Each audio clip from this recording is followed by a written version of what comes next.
오늘 함께 보실 말씀은 다니엘 6장 3절부터 10절까지의 말씀입니다. 다니엘 6장 3절부터 10절까지의 말씀, 제가 가진 성경으로 1242쪽에 있는 다니엘 6장 3절부터 10절까지 있는 말씀을 제가 봉독해 드리도록 하겠습니다. 다니엘은 마음이 민첩하여 총리들과 고관들 위에 뛰어남으로 왕이 그를 세워 전국을 다스리게 하고자 한지라. 이에 총리들과 고관들이 국사에 대하여 다니엘을 고발할 근거를 찾고자 하였으나 아무 근거 아무 허물도 찾지 못하였으니 이는 그가 충성되어 아무 그릇됨도 없고 아무 허물도 없음이었더라.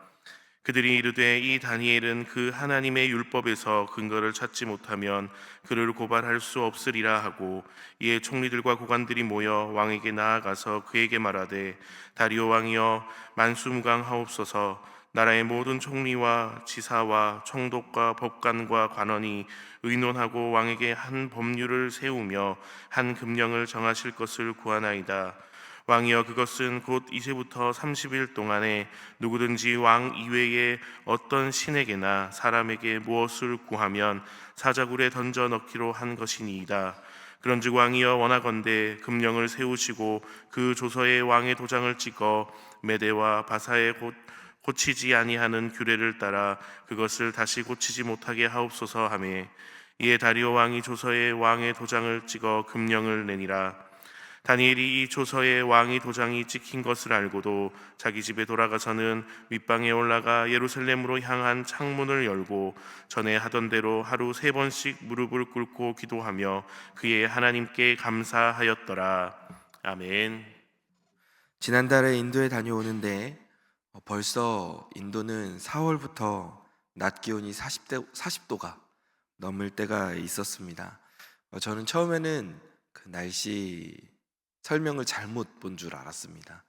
그런데 정말로 날씨가 너무 덥다 보니까 햇볕을 쬐는 것이 아니라 불을 쬐는 것 같은 그런 느낌이었습니다. 잠깐만 햇빛을 쬐는데도 그 햇빛이 굉장히 따갑게 느껴질 정도였습니다. 그런데 그렇게 따가운 햇빛 아래에 있으면 정말 너무 더운데 그늘 안으로 살짝만 들어가면 거짓말처럼 시원해지는 것을 느꼈습니다. 우리도 인생을 살다 보면 이런 시원한 그늘막이 필요할 때가 있습니다. 쉼터가 필요한 것입니다. 뜨거운 세상 속에서 정신없이 살아갈 때 우리 인생에도 그늘과 같은 안식처가 필요할 때가 있습니다. 이렇게 분주한 우리의 인생 가운데, 치열한 인생 가운데에서 우리에게 쉼터와 안식처가 되어주시는, 그늘막이 되어주시는 분이 계십니다. 그분은 바로 우리 하나님이십니다. 오늘 말씀 속에 나오는 이 다니엘도 정말 뜨거운 세상 한복판에 던져졌던 사람입니다. 어쩌면 우리보다 훨씬 더 무섭고 그리고 뜨거운 세상 속에서 살았던 사람입니다. 다니엘은 이스라엘 사람인데 순탄하게 자라다가 우리나라 나이로 중학생쯤 되었을 때 바벨론이 이스라엘을 공격해왔고, 그때 다니엘이 포로로 잡혀가게 되었습니다. 바벨론은 그 정복했던 지역에 대해서 특이한 정책을 폈는데, 바로 포로로 잡아왔던 아이들 중에 똑똑한 아이들을 바벨론 왕궁에서 3년간 먹이고 재우면서 바벨론식으로 교육을 시켰던 것입니다. 이것이 매우 좋은 정책인 것 같지만 이스라엘 입장에서는 참 무서운 정책이었습니다. 왜냐하면 이스라엘의 다음 세대들을 바벨론식의 교육으로 사고방식을 완전히 바꾸어 놓는 것입니다.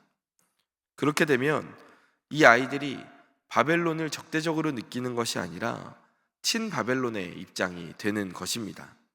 그러니까 이스라엘의 이 민족 정서를, 하나님의 이 민족이라는 정서를 흐리게 만들어 버리는 것입니다. 이렇게 바벨론이라는 나라에 포로로 잡혀갔던 다니엘은 이 바벨론의 계획에 뽑히게 되었고, 그래서 바벨론의 교육을 받고 그 나라의 고위 관직계까지 오르게 됩니다. 또 그 와중에 다니엘은 인정을 받게 되는데, 느부갓네살 왕은 다니엘에게 많은 선물을 주고 또 높은 직책을 앉혀서 바벨론을 다스리고 바벨론의 박사들을 관리하도록 만들었습니다.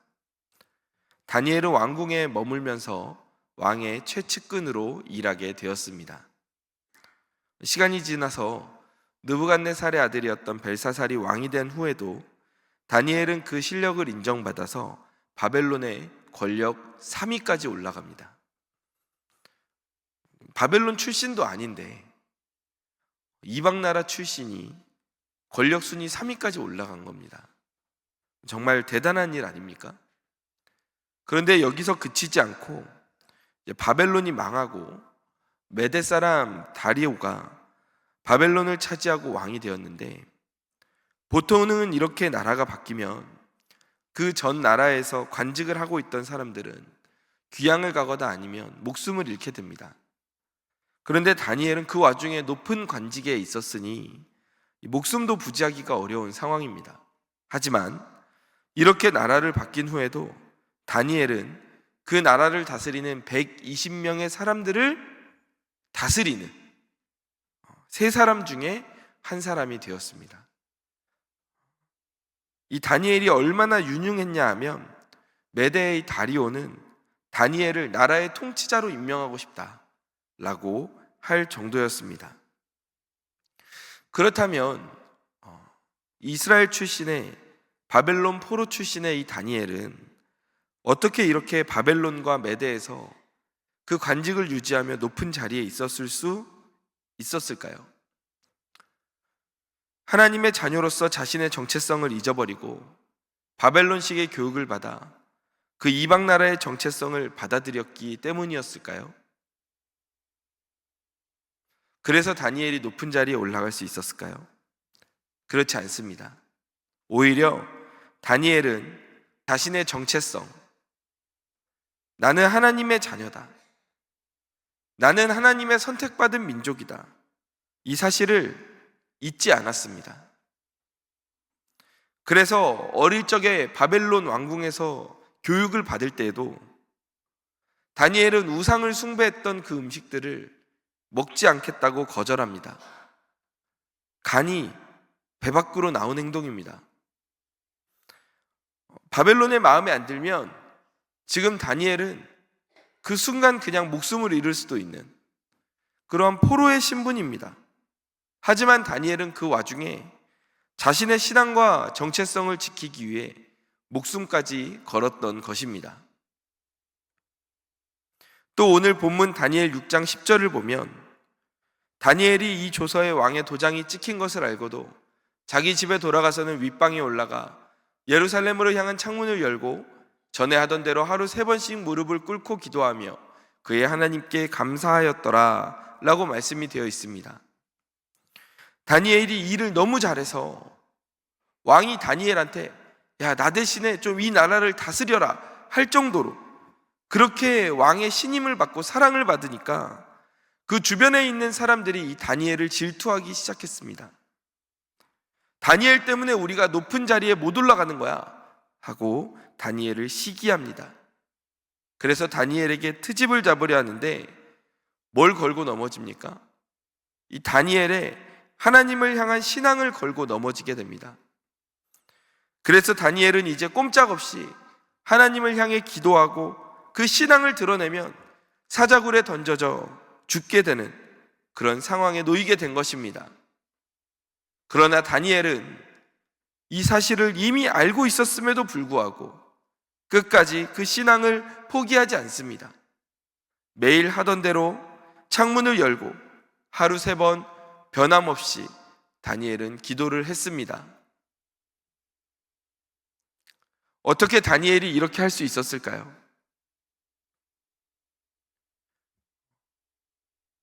깡이 좋아서 그랬을까요? 그렇지 않습니다. 다니엘 1장 9절을 보면 이렇게 기록되어 있습니다. 함께 읽겠습니다. 하나님이 다니엘로 하여금 환관장에게 은혜와 긍휼을 얻게 하신지라. 아멘. 또 다니엘 6장 22절입니다. 함께 읽어보겠습니다. 나의 하나님이 이미 그의 천사를 보내어 사자들의 입을 봉하셨으므로 사자들이 나를 상해하지 못하였사오니 이는 나의 무죄함이 그 앞에 명백함이오며 또 왕이여 나는 왕에게도 해를 끼치지 아니하나이다 하니라. 아멘. 사랑하는 성도 여러분, 다니엘이 이렇게 그 하나님의 자녀로서의 정체성을 지킬 때 누가 다니엘과 함께 하셨다고 기록되어 있습니까? 네, 그렇죠. 바로 하나님께서 다니엘과 함께 하심을 믿으시기 바랍니다. 다니엘은 이 사실을 알고 있었던 것입니다. 내가 지금 이 이방 나라에, 이 바벨론의 메대에 내가 생판 모르는 곳에 이렇게 잡혀왔어도 하나님은 나를 지키고 계신다. 내가 사자굴에 던져질 그 위기에 처해도 내가 피할 곳은 세상 속이 아니라 바로 하나님의 그늘 아래이다. 다니엘은 이것을 기억하고 있었던 것입니다. 다니엘이라고 인생의 위기가 없었던 것이 아닙니다.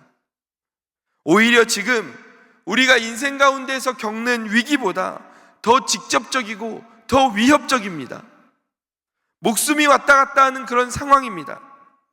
그런데 그때 다니엘이 어떤 결정을 내립니까? 자신을 위협하는 그 사람들에게 무릎 꿇는 것이 아니라 하나님의 그늘 아래로 대피하는 것입니다. 신앙의 위기에서, 인생의 위기 가운데에서 나의 능력으로는 이것을 할 수 없다라고 판단될 때에 다니엘은 하나님의 그 날개 그늘 아래로 대피합니다. 그리고 그 안에서 하나님의 인도하심을 기다렸던 것입니다. 시편 36편 7절은 이렇게 말씀하고 있습니다. 함께 읽어보겠습니다. 하나님이여 주의 인자하심이 어찌 그리 보배로우신지요 사람들이 주의 날개 그늘 아래에 피하나이다. 아멘. 다니엘을 그 하나님의 날개 그늘 아래에 피하게 하셨던, 그리고 다니엘을 보호하셨던 그 하나님께서 오늘 저와 성도님에게도 동일한 그늘을 펼치고 계심을 믿으시기 바랍니다. 우리도 살면서 많은 위기와 어려움들을 겪지 않습니까? 가정의 문제들이 있습니다. 직장에서도 어려움을 겪을 때가 있습니다.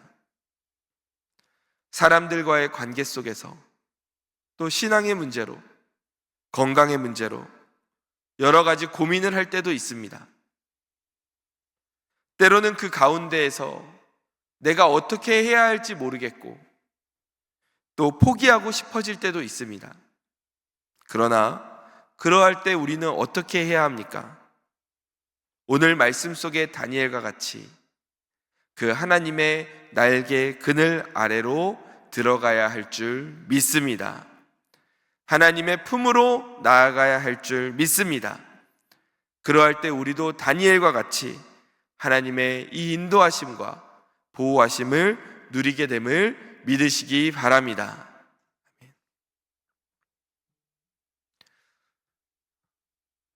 한 걸음 더 나아가 이렇게 하나님의 그늘 아래에서 이 뜨거운 세상의 그 공격을 그 속에서 보호받던 그 다니엘은 하나님께 어떻게 쓰임을 받게 됩니까? 그는 하나님의 자녀라는 정체성을 포기하지 않고도 하나님의 그늘 아래에서 그 이방 나라 정치에서 귀하게 쓰임을 받게 됩니다. 특히 그 다니엘로 인해서 수많은 이스라엘 포로들과 심지어 이방 민족들까지도 그 선한 영향력을, 하나님의 인도하심을 누리게 되었습니다. 하나님의 그늘 아래에 들어간 그 다니엘 한 사람으로 인해 그 수많은 사람들이 하나님의 보호하심으로, 인도하심으로 들어가게 되는 것입니다. 하나님께서는 오늘 우리에게 이렇게 말씀하십니다. 너는 나의 그늘 아래에서 편히 쉬며 새 힘을 얻어라. 그리고 너도 나아가서 다른 이들에게 힘을 주는 그늘이 되어 주어라. 나만 하나님의 그늘 아래에서 평안을 누리고 사는 것이 아니라 내가 더 나아가 또 다른 사람들에게 그늘이 되어주며 그들에게 선한 영향력을 미치는 사람이 되어야 한다는 것입니다. 하나님께서는 우리의 인생이 그 하나님의 그늘을 누리는 것을 넘어서 다른 이들의 그늘이 되어주는 그러한 인생이 되기를 원하고 계십니다. 그런데 우리가 여기까지 쉽게 생각이 나아가지 못하는 것 같습니다. 성경 속에서 또 다른 인물을 하나 살펴보기를 원합니다. 바로 요나입니다. 요나는 하나님의 명령을 받아 니느웨로 가서 복음을 전하게 되었습니다. 그런데 요나는 처음에 이 하나님의 말씀을 거부합니다. 왜냐하면 요나가 생각하기에 이 니느웨는 하나님도 모르고 하나님의 심판을 받아 마땅한 곳이었기 때문입니다. 그래서 그 니느웨에 있는 사람들이 하나님의 복음을 들을 필요가 없다고 생각했습니다. 그래서 요나는 니느웨가 아닌 다시스로 도망을 가게 됩니다. 그러다가 요나는 풍랑을 만나게 되고 결국 물에 던져지게 됩니다. 하지만 하나님께서는 이 요나를 그냥 죽게 내버려 두지 않으시고 큰 물고기에게 요나를 삼키게 하셨습니다.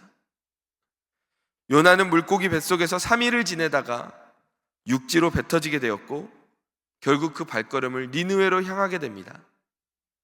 그리고 요나가 그 니느웨에서 복음을 전했을 때 60만에 달하는 니느웨 사람들이 하나님께 회개하며 돌아오는 그 놀라운 역사가 일어나게 되었습니다. 참으로 기쁜 일 아닙니까? 그 말씀을 전한 요나의 입장에서는 너무 놀라우면서도 너무 감사했을 것 같습니다. 그런데 그 후에 요나의 행동을 보면 어떻습니까? 요나 4장 1절을 보면 어떻습니까? 요나가 매우 싫어하고 성을 내고 있습니다. 자신을 하나님께서 사용하셔서 수십만의 영혼들을 구원하셨는데 그 놀라운 은혜를 경험하고도 지금 요나는 매우 싫어하고 심지어 화를 내고 있습니다. 왜 그럴까요? 아직도 이 요나의 생각이 바뀌지 않은 겁니다. 여전히 요나의 생각 속에 이 니느웨는 하나님의 심판을 받아 마땅한 이방 민족이고 이들은 복음이 필요 없다. 이들에게 복음이 주어져 봤자 필요가 없다라고 요나는 생각하는 것입니다. 그런데 이렇게 생각하고 있는 요나에게, 이렇게 화를 내는 요나에게 하나님께서 어떻게 하십니까? 이어지는 5절 6절을 보면 요나가 성읍에서 나가서 그 성읍 동쪽에 앉아 거기서 자기를 위하여 초막을 짓고 그 성읍에 무슨 일이 일어나는가를 보려고 그 그늘 아래 앉았더라. 요나가 이제 니느웨에서 복음을 전하고 니느웨 그 도시에서 나가서 어디 한번 너네가 어떻게 되나 보자, 한번 잘 되나 보자, 이런 마음으로 그 니느웨를 바라보고 있는 겁니다. 그런데 그때 하나님께서 어떻게 하십니까? 박넝쿨을 예비하사 요나를 가리게 하셨으니 이는 그의 머리를 위하여 그늘이 지게 하며 그의 괴로움을 면하게 하려 하심이었더라. 요나가 박넝쿨로 말미암아 크게 기뻐하였더니. 그 니느웨가 어떻게 되나 한번 보자 하고 지켜보고 있던 요나에게 하나님께서 박넝쿨을 자라나게 하십니다. 그래서 그늘이 싹 지게 만드십니다. 그 그늘 아래에서 있는 요나가 얼마나 기분이 좋았겠습니까? 왜냐하면 그 따가운 태양빛을 가려주는 그 그늘 아래 들어가는 것만으로도 굉장히 시원해지거든요. 너무 만족스러웠을 것입니다. 그런데 이어지는 7절, 8절을 보면 하나님이 뭘 또 예비하십니까? 벌레를 예비하셔서 그 다음날 새벽에 벌레들이 박넝쿨을 다 갉아먹게 만드십니다. 박넝쿨이 시들어 버립니다. 그러니까 어떻게 됩니까?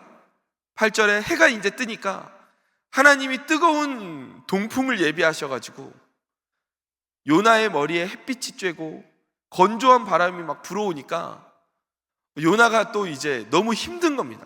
혼미해서 어떻게 합니까?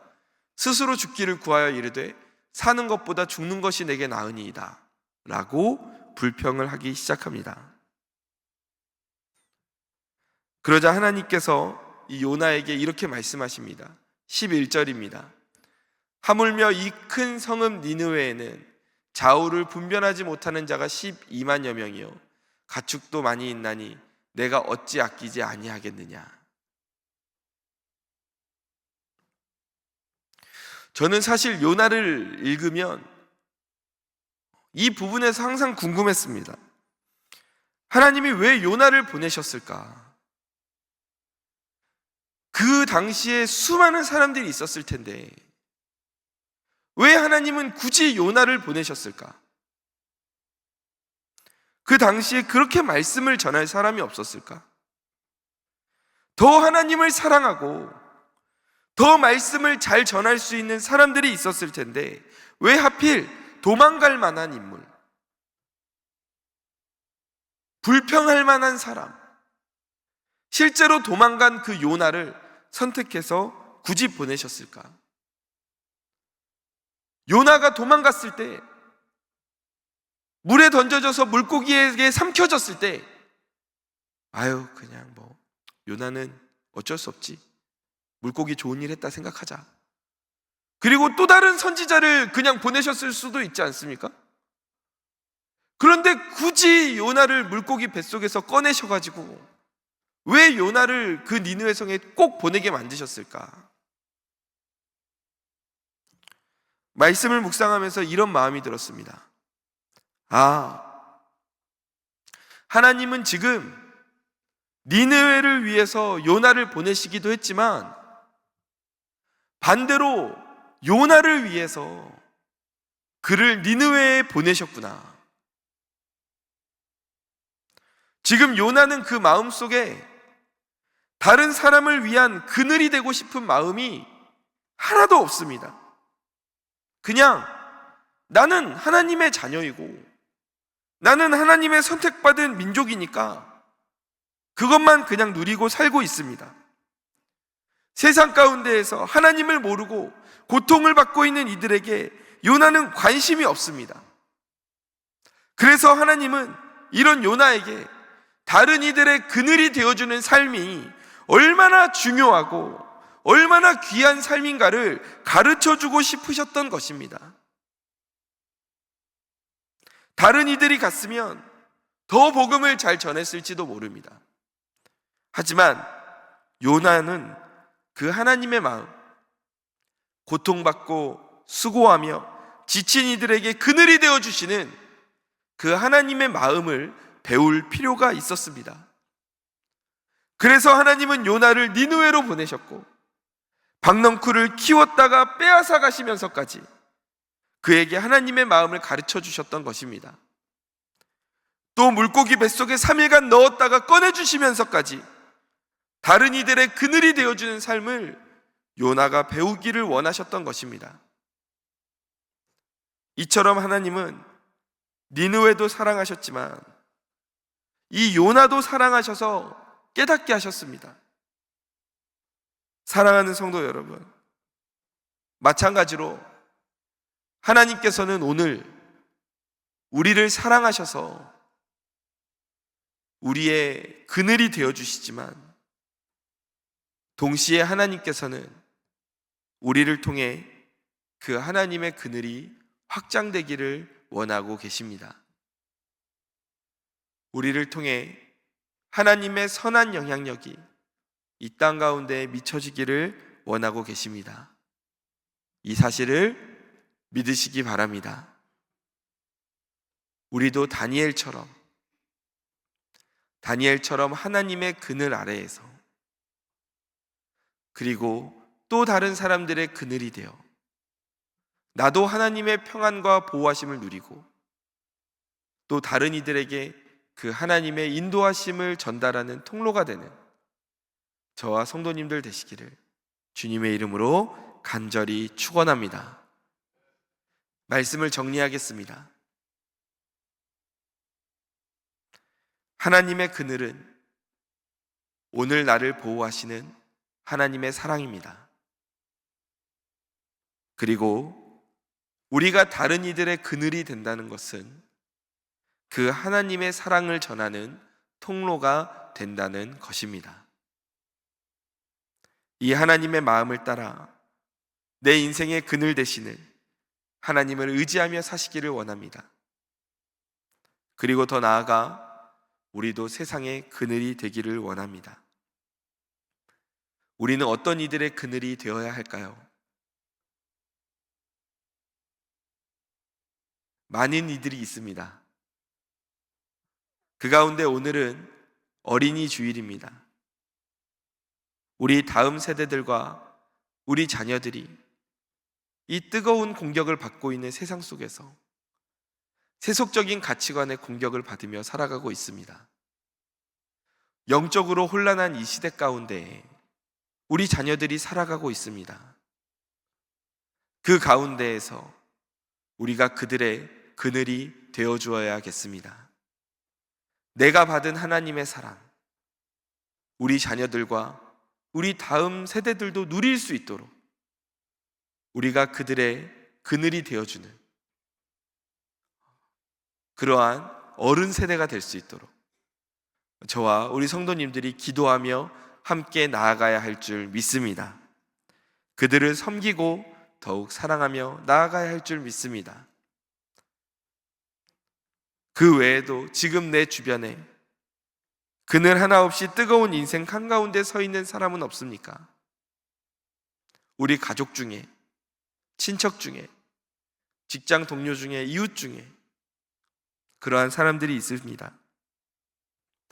세상 가운데 지쳐있는 이들, 그 뜨거운 빛 가운데 지쳐있는 이들을 감싸주고 위로하고 그들에게 하나님에 대해 전해줄 수 있는 그늘이 되기를 원합니다.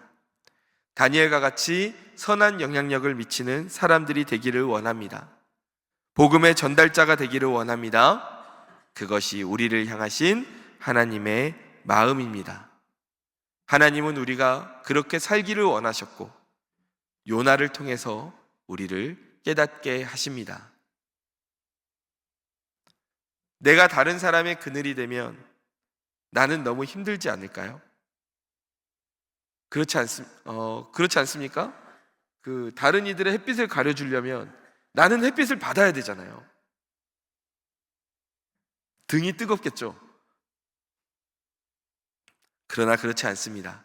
왜냐하면 우리는 나보다 더 크신 주님의 그늘 아래에 거하기 때문입니다. 하나님의 그늘 아래에 거하며 이 세상의 그늘이 되어 하나님의 사랑을 전하는 인생이 되기를 원합니다. 그래서 하나님께 아름답게 쓰임받는 인생 되는 저와 성도님들 되시기를 주님의 이름으로 간절히 축원합니다. 기도하겠습니다. 하나님, 오늘 말씀 속에서 우리는 두 사람을 봅니다. 다니엘은 이 세상의 뜨거운 그 공격 속에서 다른 어떤 곳으로 피한 것이 아니라 하나님의 그늘 아래에 들어갔습니다. 하나님의 날개 아래에 그 보호하심으로 들어갔습니다. 그러할 때 하나님께서는 다니엘을 지켜주셨고 그 다니엘이 놀랍도록 이방 나라에서 쓰임받도록 하나님께서는 세워주셨습니다.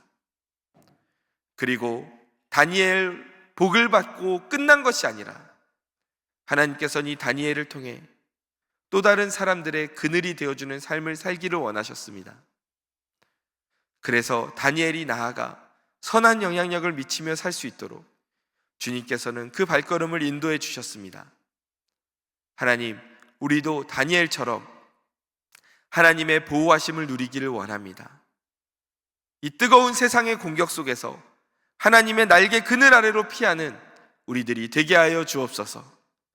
그리고 더 나아가 그 하나님의 보호하심을 누리며 그 인도하심을 나누는 복의 통로로 우리가 쓰임받게 하여 주옵소서. 이것이 너무 중요해서 하나님께서는 요나 선지자를 불러주시고 그 요나가 니느웨를 섬길 때 이 하나님의 마음을 요나에게 깨닫게 하셨습니다. 하나님, 오늘 우리도 그 하나님의 마음을 깨닫게 하시고 오늘 우리가 그늘이 되어줘야 하는 그 사람에게 다가가 하나님의 그 사랑으로 그늘이 되어주는, 그들을 감싸주는, 그들을 보호해주는 우리의 인생 되게 하여 주옵소서. 우리의 자녀들을 하나님의 말씀으로, 사랑으로 잘 감싸게 하여 주옵소서. 우리 다음 세대를 위하여서 더욱더 기도하며 그들이 이 험난한 영적 공격 속에서, 세상의 공격 속에서 길을 잃지 않고 하나님의 그늘 아래로 나아갈 수 있도록 인도하는 그러한 주의 자녀로 쓰임받게 하여 주옵소서. 사랑이 많으신 예수님의 이름으로 기도드립니다. 아멘.